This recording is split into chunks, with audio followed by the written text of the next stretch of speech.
I like trees that grow big. I like watching them transform from little seedlings to towering trees. But what I don't like is blinking my eyeballs and then 5 years just going like an instant, and then I have a bunch of grey hairs on my head. But it's cool to see the trunks get thicker over the years, or following along the journey of a little tree like this hoop pine that was germinated, and watching it grow into the tree that it is today.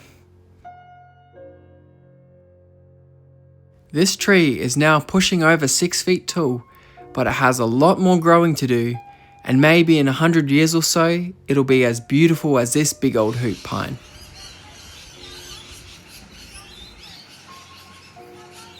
It's been 2.5 years since I've been in Australia, and it's cool to see the different batches of trees and their growth progressions over that time.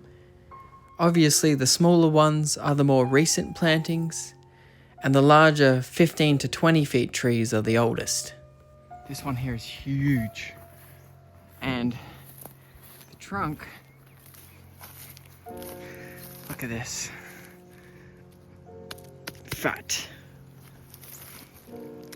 They stretch all the way down to the gully there. There's my hoop pine.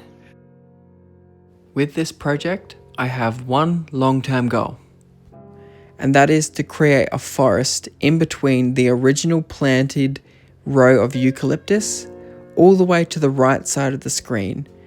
I'm planting as many trees in between that, and then using that as a nucleus of a forest to expand out. The progress on this project is definitely not as fast as I would like, but that's the challenge of living overseas in Canada. You can only do so much while you're away. But the other main issue is kangaroos. They seem to absolutely love any pioneer species, so the wattle or acacias that I put in, nitrogen fixing trees, they seem to absolutely love munching on them. And even if they don't eat them, with tree guards on, they'll still pull them out of the ground for no reason. I think the solution to that is to fence off an area and plant some acacias in that. Maybe I'll do that next time I'm here. If you want to see an update on some of the smaller trees, stick around. But just before that, I of course had to go to the nursery while I was in Australia for a few weeks, and I picked up maybe about 24-25 trees, and over a couple of days by myself and with my brother went and planted them. And we bought all Aussie native species, some including eucalyptus, acacias, melaleucas, and a couple of beautiful Moreton Bay figs, which are a ficus native to Australia.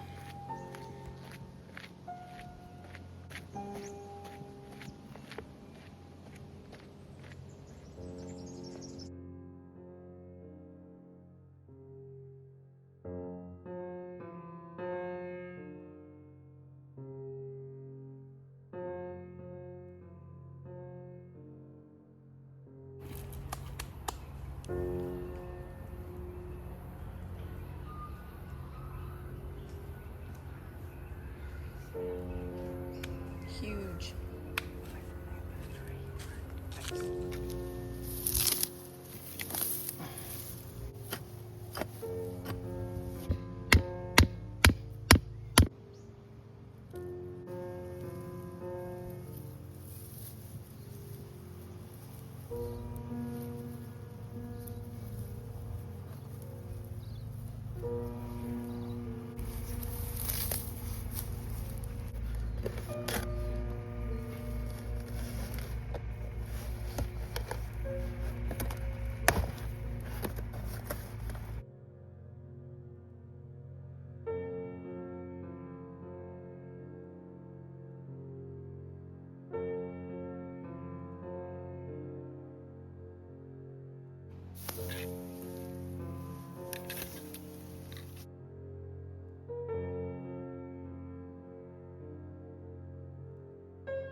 So I'm actually inside this little cage, and this is before I've watered or mulched it heavily.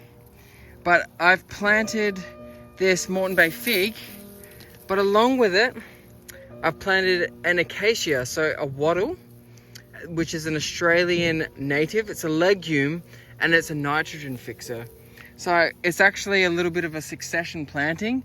So this should actually overtake the Moreton Bay fig initially, but it will provide a bit of shade. It will provide mulch and nitrogen, and then this will eventually take over. So yeah, a cool little trick.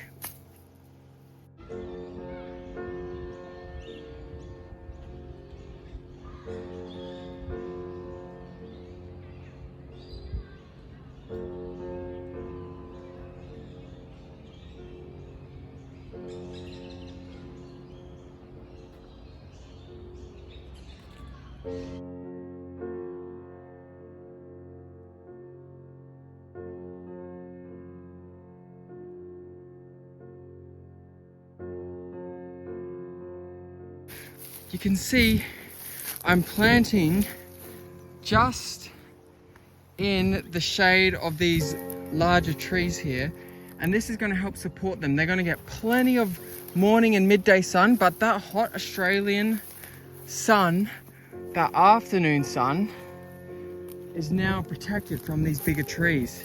So over time, as these trees get bigger and bigger and provide more shade, more mulch, it's going to become easier to plant this entire section.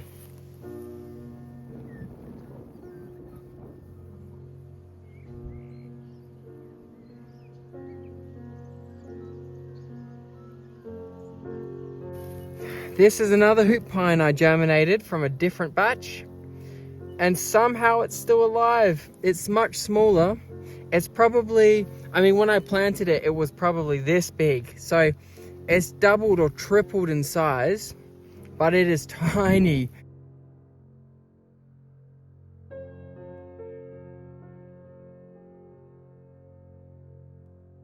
I mean, after 2 years of growth, this is tiny, but it has lived and survived in the hot sun all by itself. So I think this tree will be a survivor. It will be another big tree, and it will grow up to be as tall as its big brother. This one's 3 years older, but I planted this significantly larger than I planted this one. I only planted this one so tiny because I was moving countries. Otherwise, I would have looked after it probably for a year and then planted it in the ground. Here he is. This hoop pine is more than 6 feet tall. It's bigger than me now. I germinated this probably 5 years ago or so, and it's just doing so well. It's doing amazing. It's about to push out some more growth again. Here's one of the Moreton Bay figs, and actually all of them seem to have survived. Let me just move away some of this brush. But wow, it's getting fat. That's actually quite thick. That's almost as thick as my pointer finger, and the base of this is quite thick. So that's as thick as, much thicker than my thumb actually. So that's fantastic news. Beautiful little tree here, growing really well. Poor little fella is battling away. He's still alive after more than 2 years, 2.5 years. The base is starting to root out with its buttress roots, which is great news. You can see these. And then if I zoom out again, here we go. Here it has been eaten. So I've got a little bit of wire here. I'm gonna wire this one up. This little guy has survived. You'll have to excuse the wind. It's probably about 3 feet tall. And look at the base. It's my finger. It's got a big fat nodule base on it and a beautiful trunk. So this one is 6 feet tall. Once again, I'm not sure what type of eucalyptus it is, but look at the growth on this tree in 2 years. Looks like there's a little bit of damage on the trunk there, but it seems for now to be doing well. Hopefully that will heal over, but look at all this new, beautiful new fresh growth.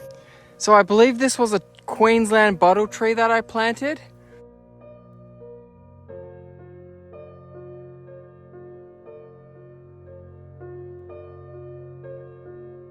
And I planted it 2 to 4 years ago. I can't remember off the top of my head.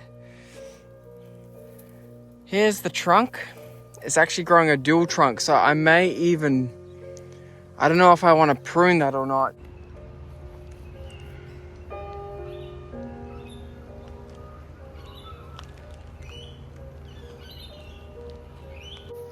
Here's one of the eucalyptus.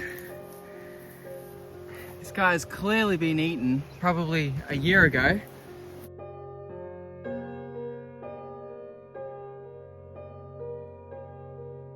This one has clearly been eaten once, twice, 3 times. It's been chewed, which is quite the shame, but he's still kicking, he's still living.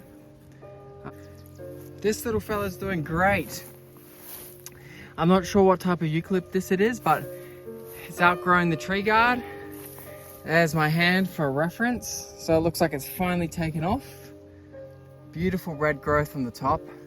Okay, so this Tasmanian blue gum is about 6'3", but that's from one of the side branches because the main leader snapped here, probably from a kangaroo. The exciting thing is there's new leaders that have shot up straight up. So this tree will recover just fine and will be tall probably in the next couple of years. It will grow massive. But beautiful, beautiful leaves, very different leaves. The new foliage is interesting for sure. As it matures, the leaves will change. Just like this Tasmanian blue gum over here, you probably can't see it. But if I zoom in, you can see the young foliage, then up the top the foliage changes there, you can see. More of a traditional eucalyptus foliage once it matures. Here's another one from today. Beautiful little guy. And I'll show you what they will turn into in 2 to 3 or 4 years. Look how big he is. This is me with my arms stretched up. So that must be, what, 8 to 10 feet tall from the very top. But look how beautiful this little guy is. A few years old.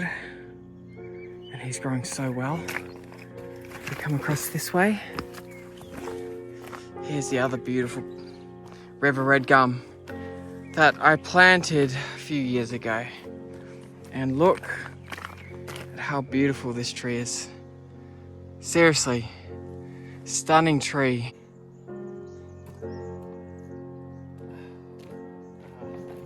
After 3 weeks of family, friends, beaches and planting trees, we sadly had to get back on a plane and head back to Canada.